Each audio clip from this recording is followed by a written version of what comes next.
Are you ready? Are you sitting down?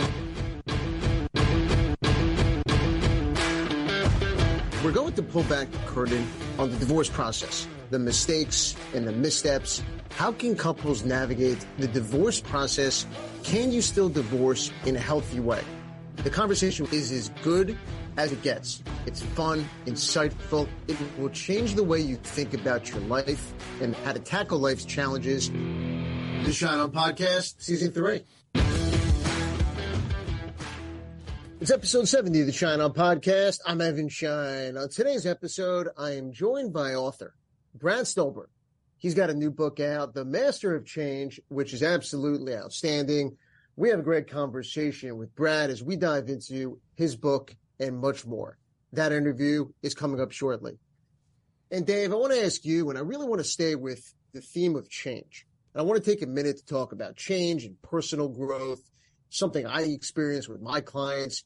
And as you look back to when you were divorced and the journey that you've had up until now, how would you characterize your growth and what you learned about parenting, raising kids, and family dynamics that has changed your perspective over the years?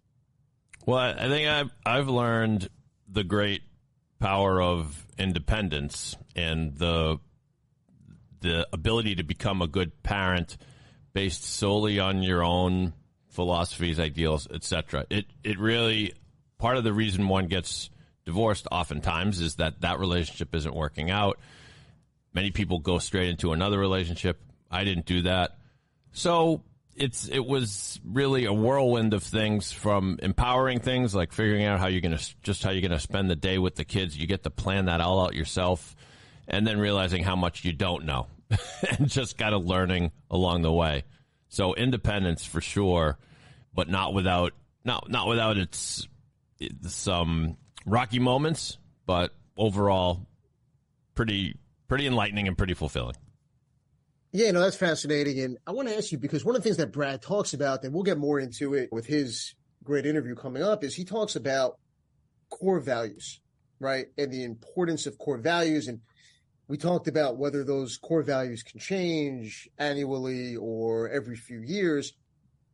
The core values that you had when you were together, when you were newly divorced, and now, are some of those core values the same, or some of the things that were important to you then very different? I think so, because anytime you're in a relationship, it's always give and take, right? So the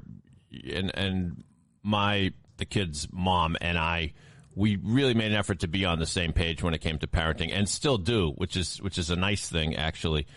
But those values that you bring up the kids by, there's some compromise embedded in that, and that it's your opinion and their opinion, and you have to come up with something together. So core value, like what values of, I don't know. I guess overall it really governed by spending time with the kids and trying to ensure that everyone's as happy as possible. That sounds simple and sort of idyllic, but it's kind of what it comes down to. One of the things that surprised me, though, is that I was not the type ever to send a thank you note for something. I was not the type of person who remembered to bring a bottle of wine and a fruitcake to someone's house, because that's what you do when you go to their house.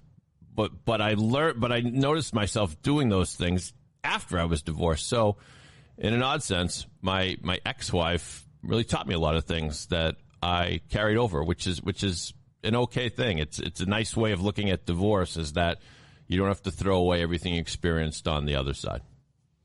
Yeah, no, and it begs the question, because I love a good fruitcake and a nice bottle of wine. So, Dave, where's my fruitcake and bottle of wine? On the way, I'm sure. You've been saying that for how many years have we known each other on this podcast? You've been saying that for 3 years. It's on the way. Let's see what we can do. The Hanukkah Harry's on the way, Evan. That is true. And one of your core values, which I know you never waver from, is putting on one hell of a docket. So, producer Dave, it's time. Let's fire it up. And now, let's see what's on the docket. A jam-packed docket this edition, Evan, and let's get started with the first article, which comes to us from opendemocracy.net. Item 1. Very interesting piece here, Evan. The headline reads, far-right Republicans have an unlikely new target in their sights, divorce. Bans on no-fault divorces would be unpopular, but the Republicans may be too caught up in a moral panic to care. So writes Chrissy Stroop. What did you think of this piece, Evan? Dave, I've been chomping at the bit to talk about this. And of course you put this number one because you can tell my blood's boiling even thinking about this. Because let me start by saying this. Mike Johnson and anyone who wants to issue a ban on no-fault divorce is totally lost and out of touch and is ignoring the tremendous benefits of no-fault divorce. Let's talk about some of those benefits of no-fault divorce. First, the article mentions it has freed up so many people, particularly women, to escape from intolerable and abusive marriages and situations to pursue better and happier lives. If one party wants to pursue a divorce, they can. They don't need to prove grounds for divorce, and where one spouse doesn't have the resources to pursue it, and that person stays in an unhappy and miserable marriage where they're trapped. And I got to tell you, from the practical side and the practitioner side of things, the time and money it saves people from arguing over whether or not there's sufficient grounds to get divorced, it's tremendous. I mean, back in the day, one spouse would often oppose the divorce solely as leverage, or to see that the party getting the divorce would have to fight and spend so much by way of financial resources and use that as leverage in the divorce negotiation. I'll give you the divorce, but you need to agree to my financial terms. Dave, I got to tell you, let me know your thoughts, but hearing this, it's out of touch. There's something grotesquely out of old-fashioned about it. This almost barbaric. I mean, it's what it is. Yeah, it's cruel to think that you need to prove that you don't want to be with this person when it's almost like government. Why is it your business as to why I'm living in misery here? Why is it your business to decide whether we should stay together when it might be terrible for both of us and the kids? So, yeah, I mean, I'm reminded of the horror stories you hear occasionally about the Hasidic Jews who will refuse sometimes to let a woman out of a marriage because they have that whole get process, and and so, I mean, imagine if that. I mean, it only happens in a small number of cases, but imagine if that were more the norm. It's morality run amok, and the article points out astutely that, I guess, somewhat ironically, it was Ronald Reagan who was the first president who was divorced. It was Ronald Reagan who signed the no-fault divorce bill into California. And like a lot of things, whether you're for or against Reagan, some of this stuff comes around. It's like he was onto something there. And why would we think to abandon that? Yeah, no, absolutely. Good point as always. Item 2. Item 2 comes to us from Slate.com. It's an advice column, their Dear Prudence column. And the writer says, help. I'm terrified that the divorce is going to leave my wife in shambles. The writer says she is just not prepared for life without me, which is part of the problem. Unusual to hear from a divorcing husband. Evan, what did you think of this letter? Yeah, it was a little unusual. Look, this question to me screams collaborative divorce or mediation. We've talked before about the divorce process choices. My firm offers different ways for couples to go through a divorce: negotiation, litigation, mediation, or collaborative law. And here, look, there's a real concern by the husband, the soon-to-be ex, that, look, he's in a long-term marriage and he's concerned about his soon-to-be former spouse's financial situation going forward, something that is a bit unorthodox and you don't really hear about too often. And there's a message that he wants to bring up about the importance of taking financial responsibility and financial ownership of things going forward. And there's a way to do this and have this conversation in those two process choices I mentioned, collaborative law and mediation, because at the heart of the husband's message, there's a real and genuine concern that he wants his wife to be okay going forward. And you can have that conversation in either of those process choices. And yeah, the sooner they start those process choices, the easier it will be to have that conversation and his concern could be addressed. This will sound self-serving since it's your podcast, Evan, but to me, this is a great reason why you hire a divorce lawyer. We think of divorce lawyers as pit bulls. Hire this guy if you want to really take your spouse to the laundry and just get everything. But here's one where the person's saying, I want to look on the other side of this divorce and make sure my wife is okay. How do I do that? And correct me if I'm wrong, but that is precisely where you come in. Yeah, no, absolutely. Look, and it's a question that too many people don't ask, right? And they should, because in some ways, look, not every situation calls for that type of question to be asked. Not every relationship and marriage is right for mediation or the collaborative law process. But those that are, right, I think as attorneys, when you practice in those areas, you can offer your clients different ways to separate and get divorced. And not every divorce situation needs to be a knockdown, drag-out litigation. Item 3.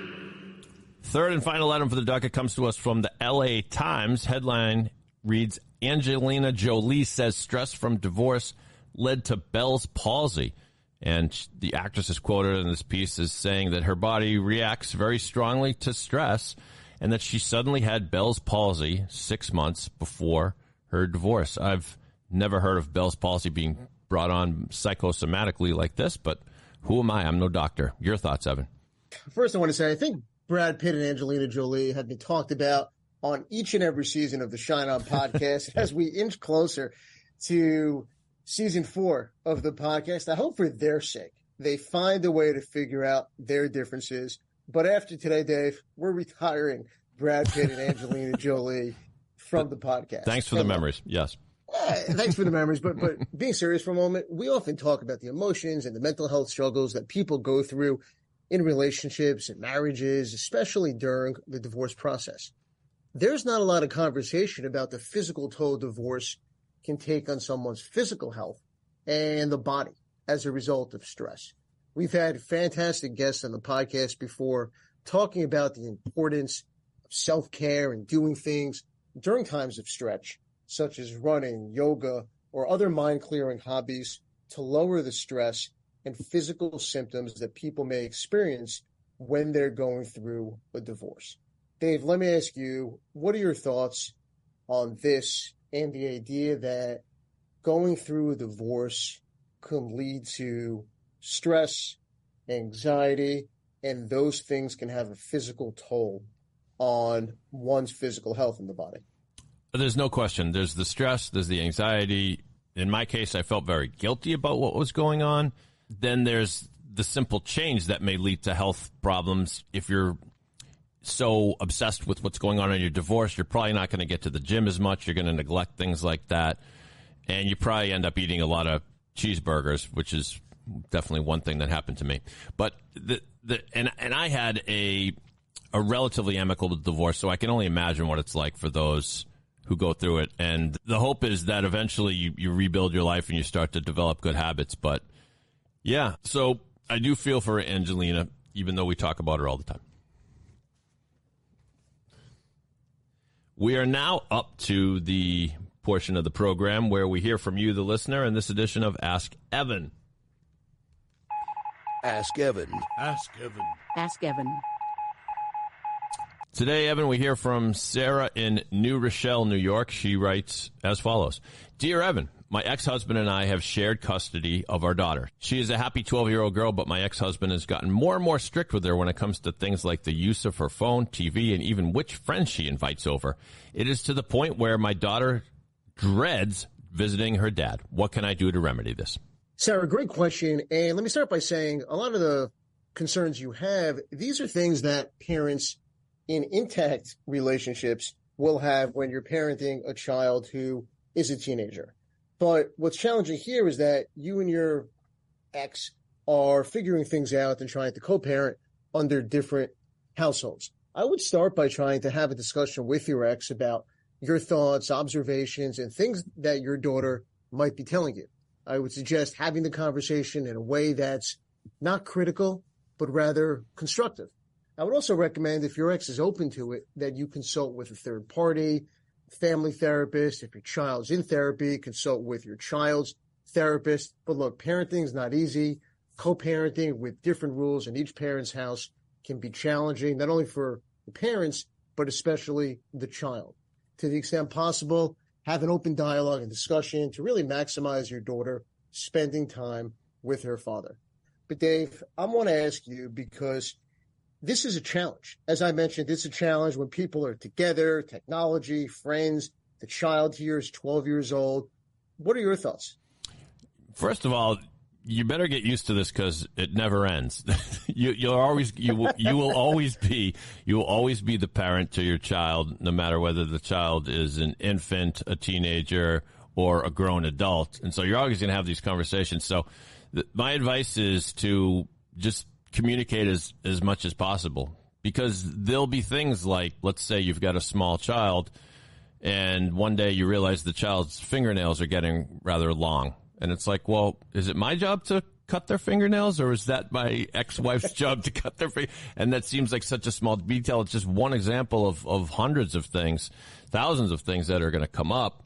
So you're not going to agree on everything. So there's going to be a lot of give and take. But I think the worst thing to do is to kind of go radio silent, or to limit communication to like short text messages or whatever.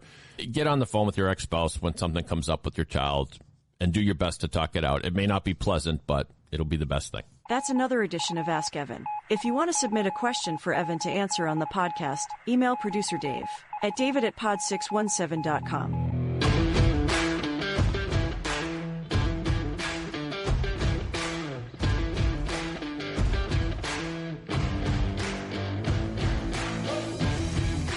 Our featured guest on this week's episode of the Schein podcast is author Brad Stulberg, who has a fantastic new book out, Master of Change. Brad is a regular contributor to the New York Times, and his work has been featured in major media outlets such as the Wall Street Journal. Brad, welcome to the podcast. It is absolutely fantastic to have you with us. It is great to be here. Thanks for having me. And Brad, we're going to get into a lot of fascinating topics, your books, and really your work. But I want to start by asking you, you refer to yourself as a sustainable excellence expert. Tell everybody, what is that? Well, I certainly haven't called myself an expert. Other people call me an expert. At the end of the hour, listeners, you can agree or disagree. I'll leave that up to you. I think about sustainable excellence as feeling good in doing good in a way that aligns with your long-term goals. So it's really about getting the best out of yourself, the things that matter to you most. Brad, I want to talk about your latest book, Master of Change. It really introduces this concept of change as a cycle of order, disorder, and reorder. Now, a cynic might say that the model is common sense, right? Stuff happens, you get over it. How does your model and approach really differ from conventional perspective on change? Well, I think that it differs in two important ways. The first is that the predominant narrative around change is that it is something that is to be avoided, that it's generally negative, and most important, that we try to get back to where we were before the change occurs. I think that we all experienced this in 2021, about a year into the COVID pandemic, when every single news outlet was running some variety of the headline, what will we need to do for things to get back to normal? Or how long will it take for things to get back to normal? When will things finally get back to normal? And my model of change recognizes that there's actually no such thing as getting back to normal. There's only moving forward to stability somewhere new. So instead of order, disorder, order, it accepts that we are always somewhere in the cycle of order, disorder, reorder. And the second important difference between my model of change and what is conventionally out there is I have this construct called rugged flexibility. And I really argue that it is the key to navigating all of these cycles of order, disorder, and reorder. And to be rugged is to be tough, to be determined, to be durable. To be flexible is to be soft, to be supple, to bend easily without breaking. And most thinking on this topic says that you either are rugged or flexible. What I found in 5 years of research and reporting is that individuals that navigate life's chaos really well, they're not rugged or flexible, they're rugged and flexible. And it's this sort of non-dual thinking that, yes, you want to know your sources of strength, your core values, the hills that you'll die on, the things that you will hold on to tight. And you want to challenge yourself to apply those things creatively to different circumstances, and then to be flexible and to adapt on everything else. So if I could summarize, we're constantly moving somewhere in the cycle of order, disorder, reorder. We never get back to where we were. Trying to is a fool's errand. And navigating that cycle requires equal parts ruggedness and flexibility. Brad, I absolutely love that. And you mentioned non-dual thinking. Explain that more to us and what that really means. So dual thinking is, in the simplest terms, this or that. It is very Western. It's very linear. And it's a wonderful tool. It underlies logic and it underlies the scientific method, which is all about trying to disprove a hypothesis. It is either this or that. So by no means am I here to throw out dual thinking. However, sometimes dual thinking approaches its limits. And for the more complex, nuanced things of life, an approach called non-dual thinking, I often think, helps us even more. And non-dual thinking acknowledges that many things are not this or that, but they are this and that, and that all truth is found in paradox. So a couple of examples is, if you want to grow, you need stress and rest. Not stress or rest, but stress and rest. If you want to be a sustainable performer for a long period of time, you need lots of self-discipline, but you also need lots of self-compassion, not either or, both and. Another example that I discuss at length in the book is that a key to happiness is something called tragic optimism. Not tragedy or optimism, but tragedy and optimism. So it appears throughout the book because I think it's just so important and so powerful when it comes to really enduring chaos and change that is even part and parcel of the most average human existence. I want to ask you, Brad, and I'm a family law attorney, matrimonial attorney. I work with people going through one of the most difficult times in their lives, whether the relationship is ending, a divorce, separation. How could someone going through a breakup, a split, the divorce process, really use the principles that you talk about in your book to go from one relationship to the next step and the next chapter in their life with hope, with optimism, and really not fear this unknown world ahead? Right. Ooh, there's so much to unpack. And I'm going to put forward a disclaimer, which you know better than anyone in the world, which is no two divorces are exactly alike. Sure, of course. I'm sure many relationships come to completion where both parties are really satisfied with their relationship and are excited about moving on. And probably the majority don't look as happy. So a couple of things come to mind. The first is knowing that you're not going to get back to how things were. Your life will look different after a major change like this. And not trying to get back to how things were, not having the expectation that you're going to feel the same way that you used to, but expecting that, yeah, you're going to have some sort of stability, but that stability is going to be somewhere new, and you're going to have to play an active role in creating it. The second thing is the importance of social support. Study after study after study shows that a core of resilience, I would say the core of resilience, is social support. So when you're in those periods of disorder, when it feels like the ground is swept out from underneath you, seeking social support, asking for help, seeking counsel is so important. And then the third thing I'll mention right off the bat is this notion of tragic optimism, which says that you don't want to be a Pollyanna. You don't want to practice toxic positivity. It's unrealistic for so many people to say, my relationship just ended. I'm going to find all this meaning and immediately grow and be really happy. If you can feel that way, great. But for a lot of people, that's bullshit. It's unattainable. So it's about accepting the tragedy and the loss and the pain and the suffering of what's happening. And at the same time, holding on to hope that even if it doesn't feel like it right now, in the future, things will feel different and perhaps they'll even feel better. Again, you won't go back to order, but there's potential, there's possibility, and most people do create reorders that when they look back on what they're going through, they don't have to like it, but they can at least appreciate the lessons that they learned. I love that because I see so many people either during a separation or after a divorce want to quickly jump back in and start dating again or search for happiness. So many friends and family and different people say, you have to get back out there. You have to do this. Life's going to get better. And I don't think, I think it sometimes sets people up for failure because they're not ready to get back into it and to do some of those things. So I love your take and I love your approach with that. I want to talk about fear and change. Some people, they simply fear change. Are you the type of person whose gut reaction to change is to resist it or to embrace it? I think it depends on the change, me personally.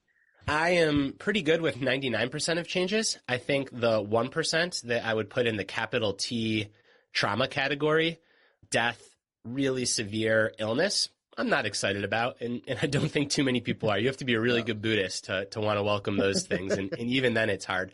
But for everything else, I do welcome change. But I wasn't always this way. I certainly wasn't this way 10 years ago.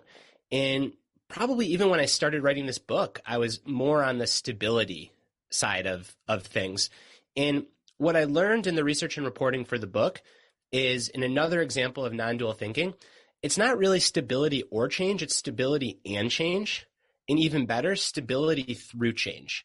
And what I've realized is that if I know my sources of ruggedness, my core values, the hills that I'll die on, the things that matter to me most, and I stay in touch with them, then it allows me to be very flexible and adaptable.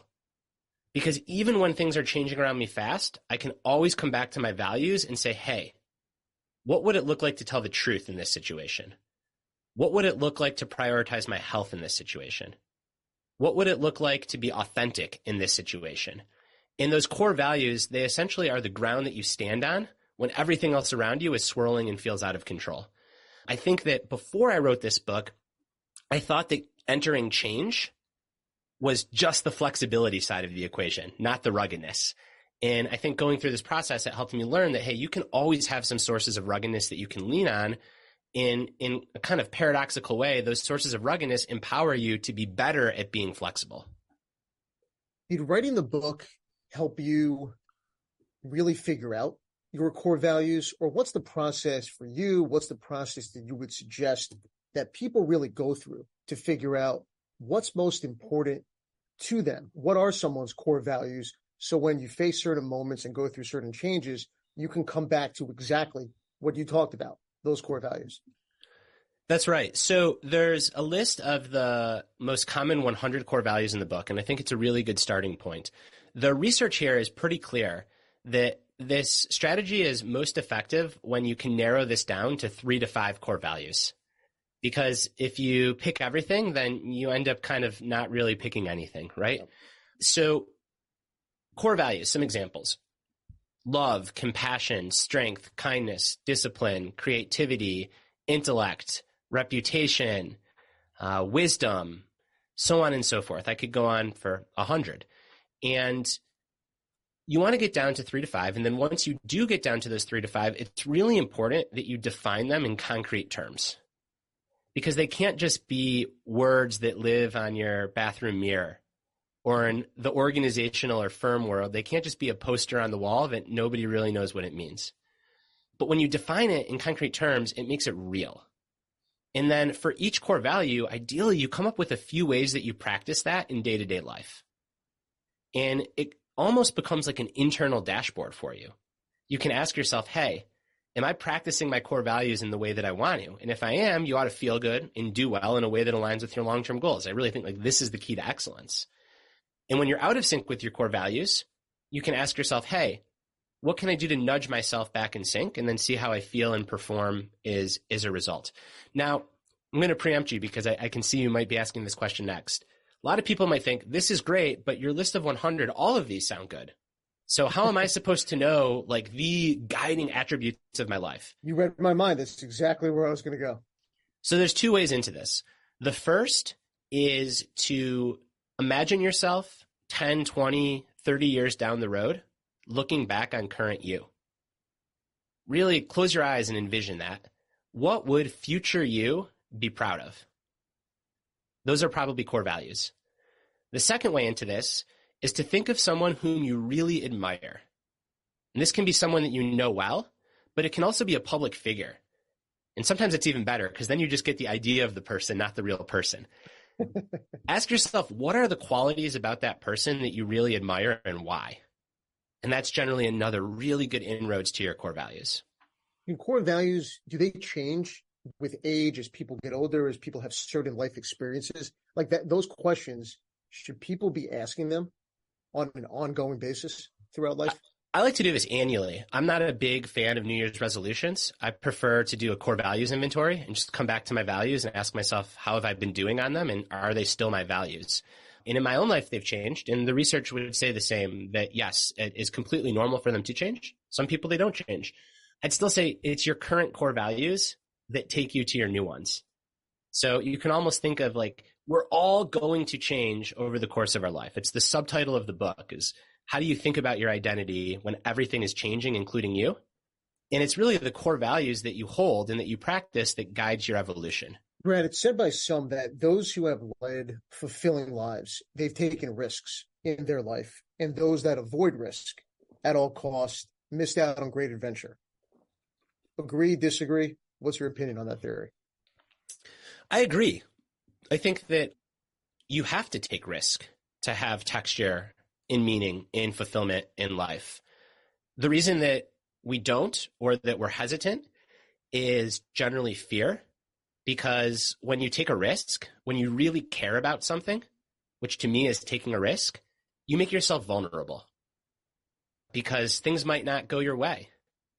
And I think back to being in middle school, and now I have a young son, and I see it with some of the kids in his class. The really cool, popular kids that are insecure, they never try hard.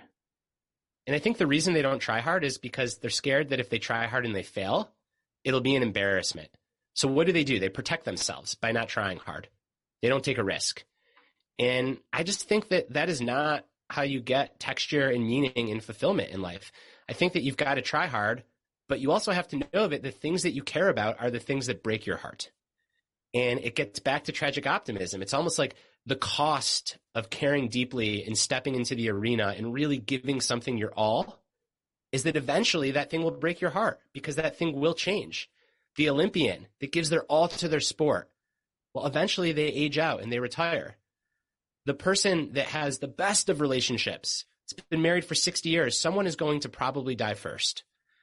So it's just kind of like the cost of caring is that you get your heart broken, but I think that's also how you live a full and textured life.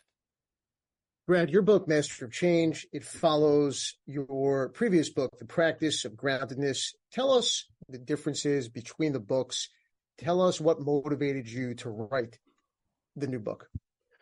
Master of Change is, I think, really was motivated by our current moment. So I wrote the book really quickly. I wrote it really in 2021, and for publishing, like 2 years to have an idea, write a book and turn around is quickly. And I saw at the time, the pandemic just was a major disruption for how we live, how we work, how we play, how we grieve. I also saw artificial intelligence on the horizon. I realized that even though we had gotten through a really tumultuous election season in 2020, 2024 was going to be every bit as ugly, if not uglier. I had a hunch that we were in for geopolitical unrest, and it just felt like there was going to be a lot of disorder and chaos into the world that I was raising my kids in, into the world that I was walking into in the prime of my career. And they say, like, write the book that you need the most. So I wrote the book that I needed, which is, how do I maintain stability? How do I strive for excellence? How do I be well and do well in this world? And how do I even make sense of this world? So that's Master of Change. Practice of Groundedness, my prior book, is really around what are the foundational habits and practices to set yourself up to be able to strive for what you want. So if Practice of Groundedness is like the base of the mountain, you need a really strong base. Master of Change is where you start climbing and it starts raining and the wind blows and lightning strikes and there's an avalanche and you're like, what do I do? That's that book. How do you see the principles of Master of Change applying to some of the things you talked about, societal, global challenges such as economic recessions or pandemics? I think tragic optimism and rugged flexibility are both so important. So tragic optimism, again, you can accept that things are chaotic. You can accept that some things just suck. And the work of a mature adult is not to lose hope. And I think this is so important. And I think you see this so often right now on the internet, on social media, on the news, is you get these two extremes. In one extreme is what I'm going to call the toxic positivity extreme. Everything is hunky-dory and great always. Just make the best of things, grow from everything, go to the organic farmer's market, get your food, have a great life. The other extreme is nihilism and despair, which is everything is so terrible. These big structural forces are at play. There's nothing I can do to make life better. Screw the machine. Everything's broken. It's very like postmodernist thinking. And I think that both of these actually have a lot in common in that they're both cop-outs. Because if everything is so terrible, well, then nothing you do can change it. So you absolve yourself of any responsibility to do anything to try to make it better. And if everything is always so great, always, well, then there's nothing to work on. There's nothing to improve. And I think when we enter into chaotic times, we need to accept that there is a lot that is broken about the world. And there is a lot that's really hard. But if we want to fix the broken world, we can't become broken people. We have to maintain our hope. So that's the first thing. And then the second thing is just knowing those sources of ruggedness, knowing those values, knowing the hills that you're going to die on. They really become the compass for you as you navigate all sorts of disorder. Brad, can you share some lessons or insights from your own life where you experienced significant personal growth? I can. Let's see. There's so many. I'm going to try to pick 3. Let's do 3. So the first is I was a competitive endurance athlete and a pretty good one. And I suffered an injury to my calf that essentially ended my endurance sports career. And it had been a fairly outsized part of my identity, pretty big part of how I derived meaning and how I thought of myself. And going through that process was a major disorder event for me. But on the other side, I realized that actually it wasn't so much running that I valued. It was movement and health and training, and that there were other ways to do that. It also led to this theory that I have of the importance of thinking of identity like a house. So if you only have one room in a house and that house floods or catches fire, you're screwed. You're really in for it. But if you have a house with multiple rooms and one room floods or catches fire, you can go seek stability or go seek refuge in the other rooms while you resolve what's going on in the chaotic one. And I think if we can consider identity like a house, well, the risk is if you only have one room in your identity house, if your whole identity is runner or attorney or parent or husband or wife or athlete or artist or writer, whatever it is, that makes you really fragile because eventually there's going to be significant change in that room. And if you don't have other parts of your identity that you can lean into, it makes it much more hard to navigate that change. So, and I'm going to come back to the other 2 examples, but I think this is worth a double click. The story there that really brings this to light is the speed skater Niels van der Poel. So he won 2 gold medals in the 2022 Olympics, and he shattered the world record. So he is the best speed skater to ever step foot on the planet. But in the lead up to the 2022 Olympics, he was underperforming. And he asked himself why, and he said, I have a lot of fear. And then he said, well, why do I have all this fear? And what he realized is that his entire identity was as a speed skater. There was no Niels van der Poel outside of Niels van der Poel, the speed skater. He only had one room in his identity house. And he realized that one injury, one illness, one misstep, a split second every 4 years could wreck him. So what did he do in the lead up to the 2022 games? He did something that's unheard of for a world-class athlete, which is he took a normal weekend.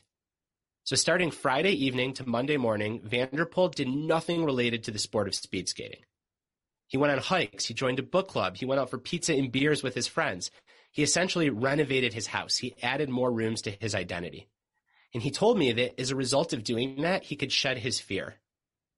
Because he knew, isn't it the best story? Because like it's fantastic. He knew that there was more to him than this one thing. And people think, well, you got to be obsessed to be great. And he was obsessed. He trained 40 hours a week, but it just released enough pressure so that he could compete from a place of like winning versus not to lose. I love that. Brad, in your research, did you come across anything that was surprising or any counterintuitive findings about how individuals respond to and navigate change? I think the most counterintuitive is that for really challenging disorder events in our lives, we often think that we need to find meaning and growth immediately. I kind of alluded to this earlier. But it turns out that if we try to force meaning and growth on a crappy experience, it makes it worse. And it actually gets in the way of us finding meaning and growing. So what this means is that sometimes things just suck, and just showing up and getting through is enough. And you don't have to tell yourself, I'm going to grow from this. You don't have to tell yourself this is somehow meaningful.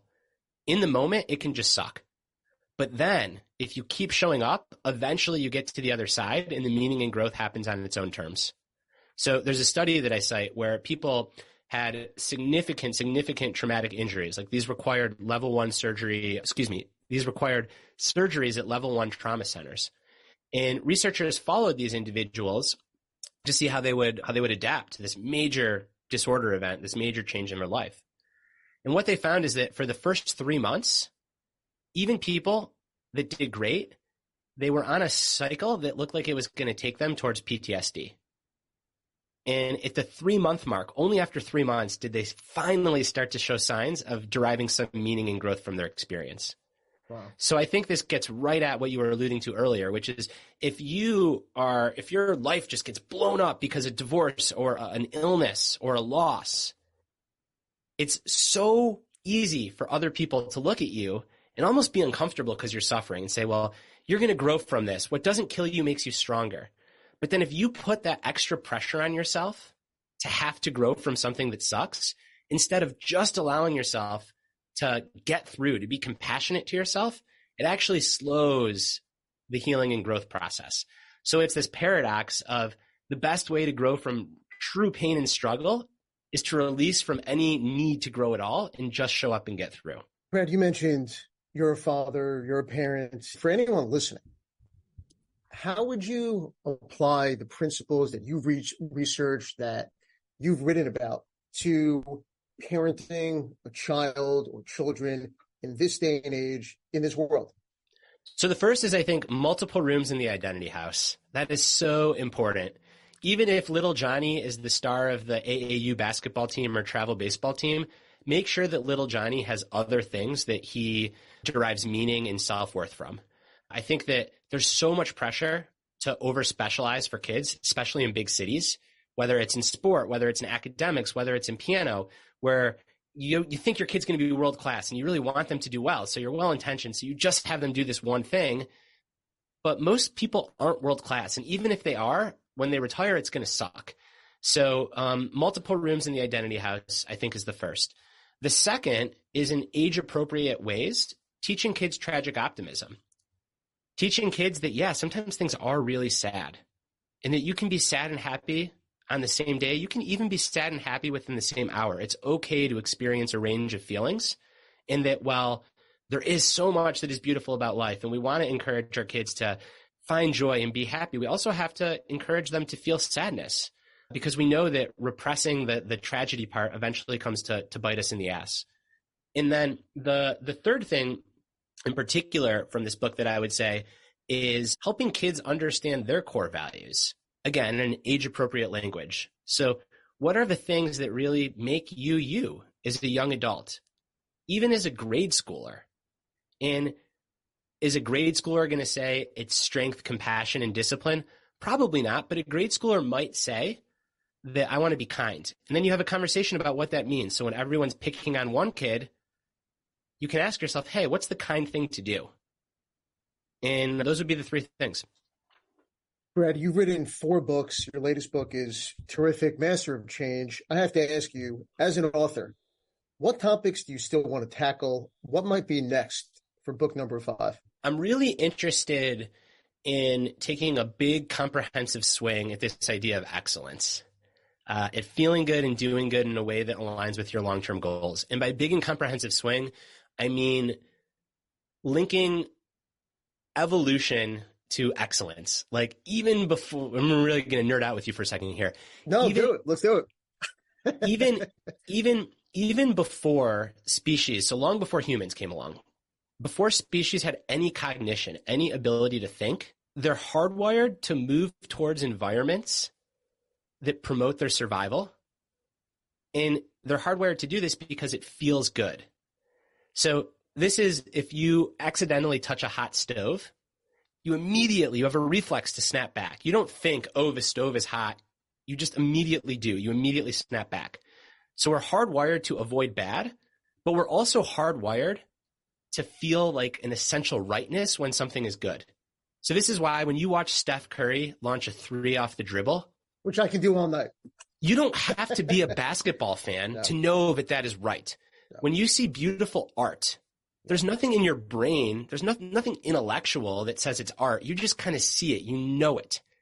And I want to explore that feeling because I think that feeling underlies excellence, both observing it and creating it. Like when you're in the zone, when you're having a phenomenal conversation, if you're a woodworker and you're just like making craft, you're not thinking, you're in flow, right? And I want to link these feelings to how we find meaning in life and ultimately how we create and how we generate good things in the world. I absolutely love that. Absolutely love that. I want to bring on producer Dave for a fun segment we do on the Schein podcast called They Said It. Yes, producer Dave reporting for duty. I do have one quick question for you, Brad, before we do the segment, and that is that I note that we have something in common, and that is a lack of hair atop our heads. And I'm wondering, is that an example of a change that you had to embrace? It is an example of a change I had to embrace, and I embraced it early. It started receding early on. I messed around with the clippers for a while, and then I just started shaving it in the shower. I haven't looked back since. I'm rugged and flexible. I practice what I preach. Good for you. I leaned into it as well. All right, let's do a round of They Said It. They said it. They said it. They said it. It's the segment where I present 3 quotes from famous people and just see how Brad reacts to them. First one comes to us from President John F. Kennedy, and it goes like this. Change is the law of life, and those who look only to the past or present are certain to miss the future. Your thoughts on that one? I mean, how can I argue with JFK? I think that's my immediate thought. I think he's right. And I think that the way that we navigate the future is by looking to the past and being fully immersed in the present. But if we can't look ahead, then we really struggle to adapt. Part of what makes our species as humans so adaptable is that we can look ahead. We're actually one of the only species that can imagine what life is going to be like in the next moment. So many other species live moment to moment. And it's the gift and the curse, right? It's the curse because we know that we're going to die. And no other species has to live with that burden.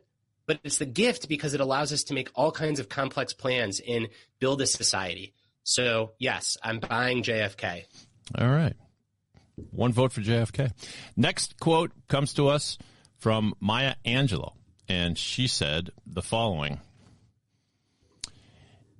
If you don't like something, change it. If you can't change it, change your attitude. Your thoughts, Brad? I'm partially buying. I'm hesitantly buying, but it's tough also to not buy Maya Angelou. So I'm buying Maya Angelou, but I don't know if you can't change it, change your attitude. I would substitute if you can't change it, accept it. Because I don't think that you have to like everything. But I think that you can accept that some things are just the way that they are, even if you don't like them. So that's my slight edit. I'm sorry, Maya Angelou. I can't believe I'm editing Maya Angelou. I like what you said there, Brad, because the karma gods are not going to be happy with me, or the writing gods are looking down on me and like, what the hell are you doing, Brad? She had a big heart. She would forgive you. But I've seen these very philosophical quotes that say everything in your life is a result of your choices. If you don't like it, make different choices. And just because something sounds prophetic doesn't mean it's true. I have a child with autism. He's wonderful, but he didn't choose to have autism. So don't put that on him. Yeah. I go to my initials when I read quotes like that, which are BS. Sounds good on Instagram. Right. But, sometimes things just suck. No one chooses cancer, random cell division. Exactly. All right, our third and final quote comes to us from British rocker David Bowie. He said the following. Still don't know what I was looking for. I'm having trouble reading this. It's so small. Pardon me. Let's make this bigger on my screen. All right, here we go. Still don't know what I was waiting for, and my time was running wild. 1 million dead-end streets, and every time I thought I'd got it made, it seemed the taste was not so sweet. Of course, that's from the song Changes. Thought it would be appropriate. Your thoughts on that, Brad? My thoughts on this are a big, big upvote for David Bowie. What he is describing is known in behavioral science is the arrival fallacy, which states that we fall for this trap where we think, if I just launch a bestseller, if I just become partner at this firm, if I just date this beautiful woman or man, if I just make the Olympics, then I'll be content. And what the research shows is that that is an illusion, and we're just not wired to be content. Our species is wired to strive. And I think that the work is finding joy in the striving, because if you think that some kind of result is going to change you as a person, you're going to be in for a rude awakening. Isn't there that great study that studied the happiness level of people before and after they won the lottery? And it was either unchanged or maybe even worse. I don't know if you're familiar with that, but I always find that interesting. That's it. And in those studies, I think, are just a wonderful example of everyone thinks that, oh, if I win the lottery, I'll be happy. But nope, you stay about the same. And you're right. Some people also experience a decrease in happiness. And the theory behind that is suddenly your life has all this complexity that it didn't have, because now your family and your friends want a piece of you. And now you start to buy all this stuff that you thought that you would own, but it ends up owning you. So yeah, it's interesting stuff. That's for sure. Well, sometimes things just suck, but what doesn't suck is Brad's performance on They Said It. Well done. And you passed with flying colors, according to this reporter. Back to you, Evan. Dave, that was great. And Brad, absolutely brilliant stuff on the Schein podcast. I want to thank you for coming on. Your latest book, Master of Change, is a must-read. Tell everybody listening where they can pick up the books, find out information, read all your latest works and everything that you have going on. The book is available wherever you get books. It's in all formats. So if you prefer to listen to books, it's on Audible, Libro, whatever app you prefer. You can get it from Amazon, Barnes & Noble, your local bookseller, you name it. And the best place to learn more about me and my work is my website, which is just my name, www.bradstulberg.com. This was great. Brad, thanks for coming on. Thanks for having me. I enjoyed it as well. Episode 70. Wow. I can't believe 70 episodes in the books. Today's episode was fantastic. Brad Stulberg was great. Check out his new book, Master of Change. Producer Dave, 70 episodes together. 70 episodes together, and I used to have a full head of hair, Evan, and as I pointed out on this episode, myself and the guest both have not a lock left. That's not true. It's I'm bald by choice. It's been a labor of love, and here's to 70 more. That's right, and a great show today, and we inch closer to 2024 in Season 4 of the Schein podcast, and you can listen to the podcast on all major podcast platforms, Apple, Spotify, Stitcher, wherever else you get your podcasts, including Pod 617, the Boston Podcast Network. I'm Evan Schein, and I'll talk to you again real soon.